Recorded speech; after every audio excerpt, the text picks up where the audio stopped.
Welcome. If you're visiting a candidate this summer and looking for a thoughtful house gift, might we suggest a nice super PAC? Thanks to the Supreme Court and Citizens United, they're all the rage among the mega wealthy.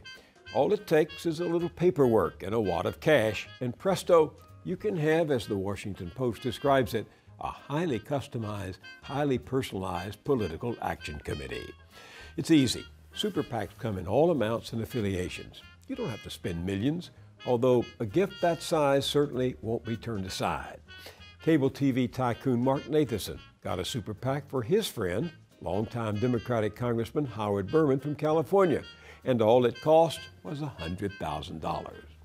Down in North Carolina, Republican congressional candidate George Holding received a handsome super PAC that includes $100,000 each from an aunt and uncle and $250,000 from a bunch of his cousins. Yes, nothing says family like a great big homemade batch of campaign contributions.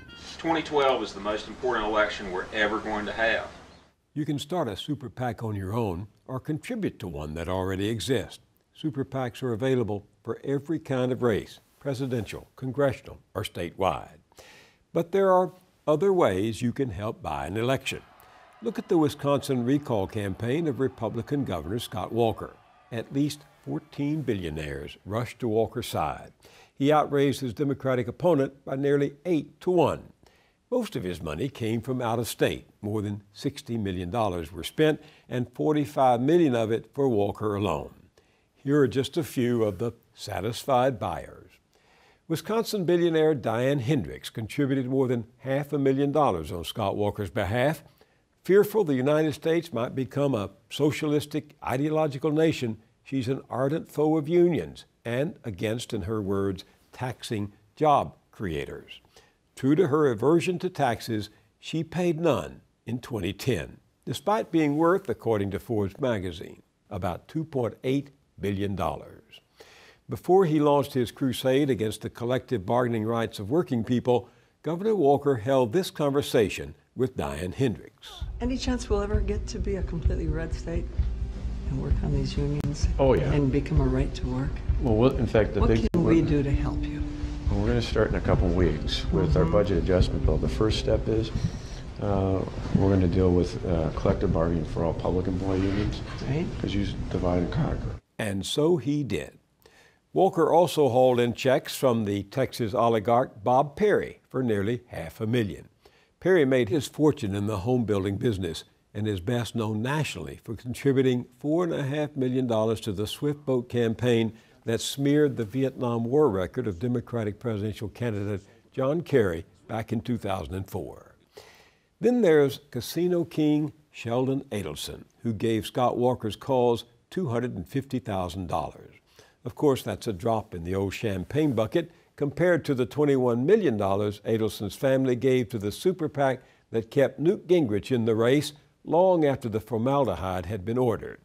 Adelson did not long mourn Gingrich's passing and is now giving $10 million to the pro-Romney super PAC, Restore Our Future. Next up on Scott Walker's list of beneficent plutocrats, Rich DeVos, owner of the Orlando Magic basketball team and co-founder of the home products giant Amway, which, thanks to Republican leaders in Congress, once shared in a $19 million tax break after a $1 million DeVos contribution to the Republican Party. He's a longtime member of the secretive Council for National Policy, a who's who of right-wing luminaries. And Louis Moore Bacon, the billionaire founder of the hedge fund Moore Capital, which in 2010 was fined $25 million for attempted commodities manipulation. A big backer of Romney, he too came to Walker's aid in Wisconsin. I could go on and name more, but you get the picture. These are the people who are helping to fund what the journalist Joe Hagan describes as a tsunami of slime. Newt Gingrich, too much baggage. Even as they are afforded respectability in the value-free world of plutocracy, they can hide the fingerprints they're leaving on the bleeding corpse of democracy. And that's how the wealthy 1% does its dirty business. They want to own this election. So if there are any of you left out there with millions to burn, better buy your candidate now while supplies last.